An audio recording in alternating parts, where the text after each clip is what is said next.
For thousands of centuries, the sun has sent light to the earth. But only for 3 decades has its energy been captured, converted directly to electricity, and put to work. And work it does. Solar electricity, now it's man's co-worker. Increasing in applications every year, becoming more economical for large-scale power. And it's all done by these solar cells that are today at work in every climate of the world. But how can this be done? How is sunshine used to give light in the middle of a dark night, or turn motors, or send voices over the air? It begins with this high-purity sand, or quartz. Sand is made of the elements of silicon and oxygen. Remove the oxygen and you are left with this raw silicon metal, a unique material that is metallic and crystalline at the same time.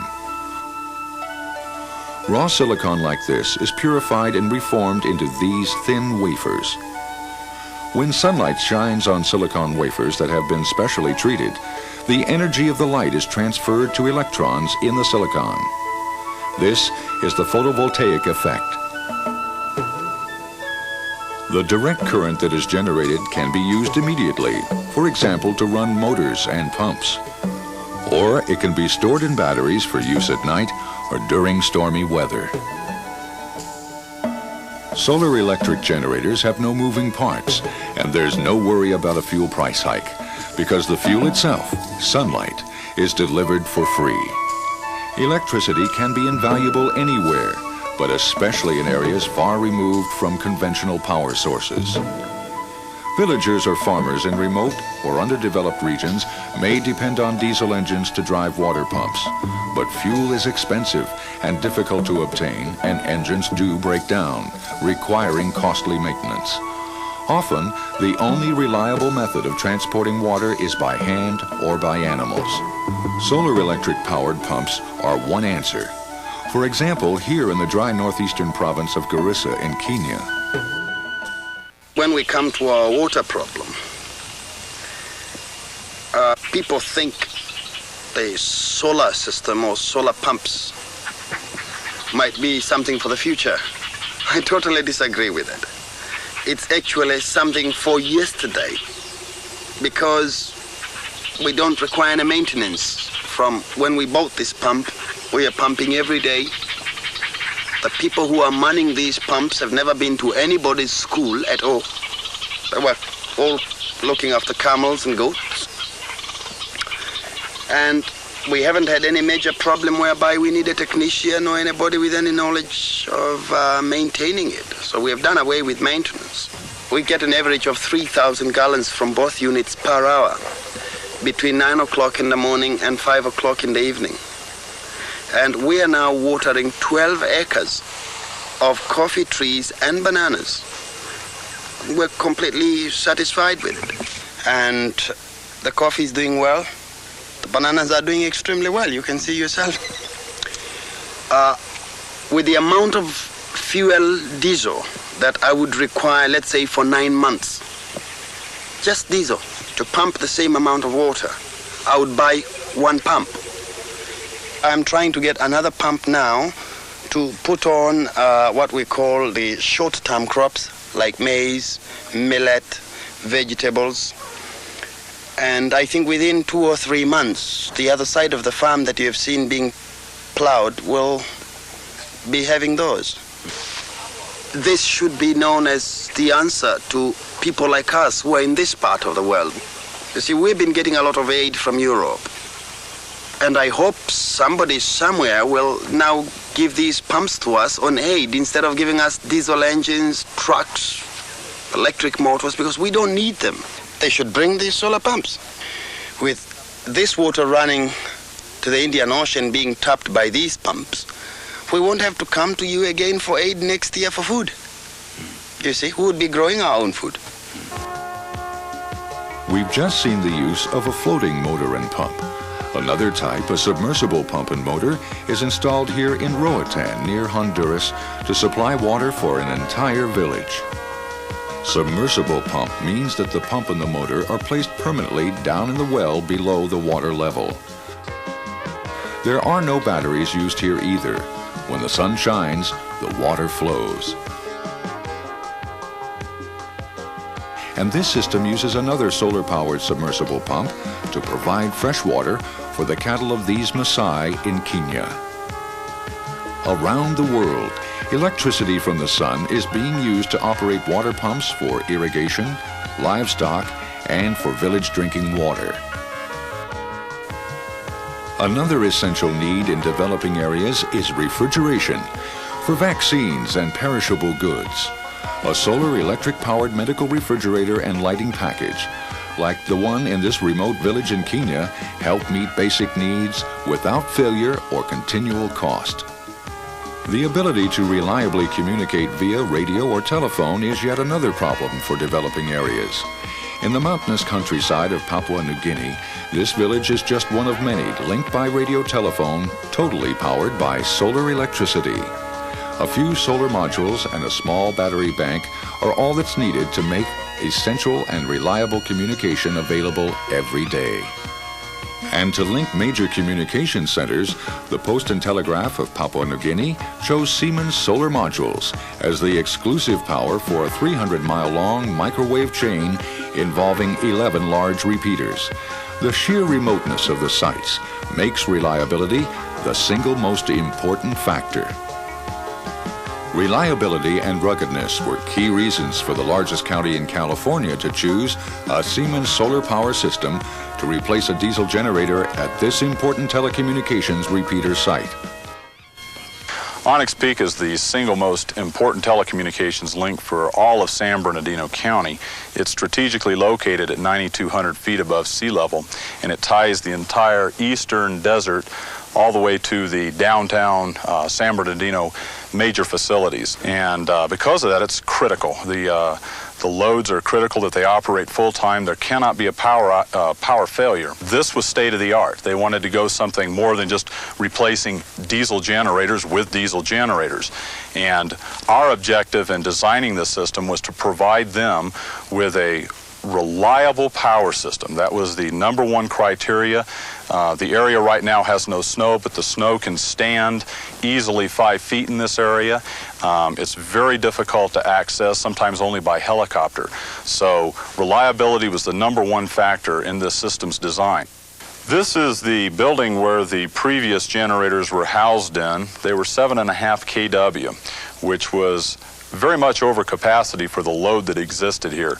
Now with the photovoltaic system and only needing the gen sets for backup, we've reduced that generator size almost in half. In our calculations in designing this system, at the worst possible load, the design load, 24 kilowatt hours per day, and with the average inclement conditions during the winter, this backup system will run a maximum 195 hours. 195 hours versus 8,760 is quite a comparison in fuel savings. The system has done better than we expected. We've gone through the winter. We've had a week solid of cloudy weather, and the backup system to this, which is generators on battery chargers, has not had to operate one time. And that's a substantial claim about the output of this product. Solar electricity is used in telecommunication systems all over the world, from the Colorado Mountains to the Swiss Alps, from South America to spanning 200 miles across the Red Sea, linking Saudi Arabia and Sudan. And another common use of solar electricity in remote areas is to prevent underground pipelines from rusting. For example, here in New Mexico, current from batteries charged by solar electric modules prevents rust from accumulating along 12 miles of 12-inch oil pipeline. Current generated during each day is stored in batteries and steadily passed to the pipeline deep underground. The current flow is opposite to the natural electrical reaction we call rusting, so it inhibits corrosion. One of the oldest applications of solar electricity in remote, harsh environments has been for navigational aids. Small oil and gas platforms and navigational buoys around the world have for many years used Siemens solar modules to power foghorns and lights. The need for only a moderate amount of power and the requirements of surviving in harsh environments with extremely high reliability point to solar electric modules and batteries as the solution. Siemens Solar modules are used to power offshore navigational aids in almost every major waterway in the world, from the Gulf of Mexico to the Mediterranean Sea. In fact, Siemens Solar Industries has developed a module specifically designed for severe marine environments that has been tested and qualified to meet the difficult requirements set by the United States Coast Guard. And solar electric modules are used for land navigation as well, such as on railroad cabooses for reliable lighting even when standing idle, or for remote railroad crossing guards and signals. Solar electricity has been used for years to power navigational aids along the bitterly cold coasts of Scandinavia. This Swedish Coast Guard lighthouse is one of 27 powered solely by solar electric modules. It operates in one of the most severe climates. The sea is frozen for many months of the year, and temperatures fall far below freezing. Any maintenance of a generator or other power source would be both dangerous and expensive. The Norwegian Coast Guard also uses Siemens Solar modules to operate more than 50 similar lighthouses all the way up to 70 degrees north latitude. How do the Coast Guards of the United States, Norway, and Sweden know that Siemens Solar modules can withstand these extremes of temperature, humidity, and wind? It's not left to chance. All module designs go through elaborate environmental tests. Some key tests have been established by the Jet Propulsion Laboratory for the U.S. government. They include heating modules to 90 degrees Celsius, then quickly cooling them to minus 40 degrees Celsius, and doing this 200 times. Doing this same temperature cycling in 85% humidity to recreate humid tropical and frozen Arctic climates. Simulating violent wind buffeting of 125 mile-per-hour winds, applying 3,000 volts between the cells and the metal frame to ensure safe insulation from dangerous current, and firing large 1.5-inch hailstones traveling 60 miles per hour directly at the module glass front. Siemens Solar Industries goes beyond the JPL tests and performs a high humidity soak, a salt vapor soak, and all the tests to qualify for the safety label of the Underwriters Laboratory, an independent consumer safety testing lab. The UL label helps builders, lenders, and inspectors know that this technology is mature and proven.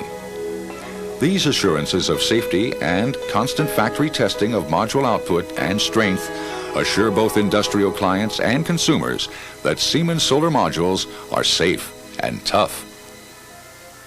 From harsh industrial applications, we can turn to more recreational pastimes and find solar electricity at work as well. Recreational vehicles and boats equipped with a single solar electric module can sit idle for long periods and still have their starting batteries fully charged and ready for work. No more need to change out dead batteries or carry them on shore to charge. Or they can have a few more modules and a bigger battery and operate appliances without having to turn on a noisy generator. How many loads, like these air conditioners, and how long they can run depends on how many modules are at work. That's one of the benefits of modular solar electric technology. Modules can be added at any time to meet virtually any future need. Having some solar power on the road with you is nice, but bringing electricity to people's homes is perhaps the most exciting way that solar electricity works today. For people who choose to live far from existing power lines or for vacation homes or cabins, a solar electrical system is a perfect choice. In some cases, a small array of modules is combined with other sources like generators or propane gas. We're at the Feather Mountain Ranch in central Arizona, near Prescott. What we have here is a typical genset power system for a remote home or remote ranch house. This array supplies approximately half of the power for the home. It can be expanded at a later date to probably supply up to 90 to 100% of the power for the home. It's used in conjunction with a Kohler light plant